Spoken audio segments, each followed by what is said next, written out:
Good afternoon, everyone, and thanks for clicking on WDTV.com. I'm Brittany Hoke. And I'm Matt Heckel, and here's your top stories we've been following here on 5 News. A Pennsylvania man has died after crashing his truck on I-79 in Mon County yesterday. That's right. That crash shut down part of the road for hours yesterday. The driver, 73-year-old Michael Fair, apparently suffered a medical emergency while driving south by mile marker 159. Police tell us that there were no signs that Fair tried to slow down before hitting the embankment, and the truck rolled over, stopping on top of the guardrail. Fair was pronounced dead at the hospital, and troopers suspect that he died from the medical condition rather than the crash itself. One lane of traffic was shut down for almost 3 hours while crews cleaned up the scene. Meanwhile, one man had to be taken to the hospital after an accident in Marion County yesterday afternoon, just before 2 o'clock. 911 officials tell us that a driver was on Husky Highway near Farmington when somehow he drove his vehicle into a telephone pole and split it, then flipped several times, landing about 250 feet over an embankment. The man was trapped inside until crews could get him to the hospital. HealthNet was called in but was unable to fly because of the bad weather conditions. Be sure to stay with 5 News for any more updates. Well, a family home was destroyed and several pets were killed when a trailer caught on fire in Upshur County yesterday. A little before 8 o'clock, a neighbor noticed the home on Ellis Creek Road off of Alexander Road in Selbyville was on fire. By the time crews got there, flames had already taken over. Now, nobody was home at the time, and it has been ruled a total loss. Firefighters are calling it suspicious and have notified the state fire marshal's office. No word on where or how that fire could have started.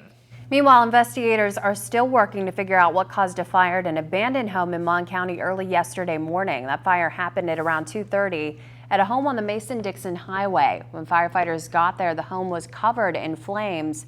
The Wadestown Volunteer Fire Department is handling that investigation. We still have not been able to confirm if the state fire marshal's office will be called in to help with that investigation.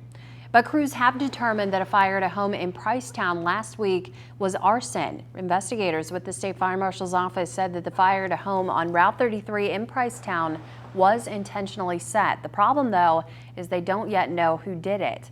The firefighters were able to quickly stop that fire in the basement area where it started. But if you have any information, you're asked to call the arson hotline. A reward of up to $5,000 is available for any information that leads to an arrest and a conviction. Well, a Barber County man was arrested this week after police say he stabbed another man over the weekend. The victim told officers that he and 25-year-old James Cutright, the man you see on your screen right there, got into a fight when Cutright pulled out a knife and stabbed him in the arm on Saturday night in Philippi. Officers found Cutright a short time later and he was arrested. And Congress has passed more than $50 billion in emergency relief for victims of Superstorm Sandy. The Senate passed the bill on Monday with a 62-36 vote. Supporters say that the money is desperately needed to rebuild homes and businesses. The 36 Republicans who voted against it wanted $50 billion in spending cuts somewhere else to keep from adding to the national debt. President Obama has said that he will sign that bill. And FEMA has given more than $2.5 million to state and local governments here at home since Superstorm Sandy. FEMA's Charleston branch chief Gary Brand said this week that covers 64 projects, but FEMA will likely dish out $13 million altogether with another 180 projects. Sandy dumped more than 2 feet of snow in the highest elevations, toppling trees and tearing down power lines in October. Brand calls it the largest debris mission in state history.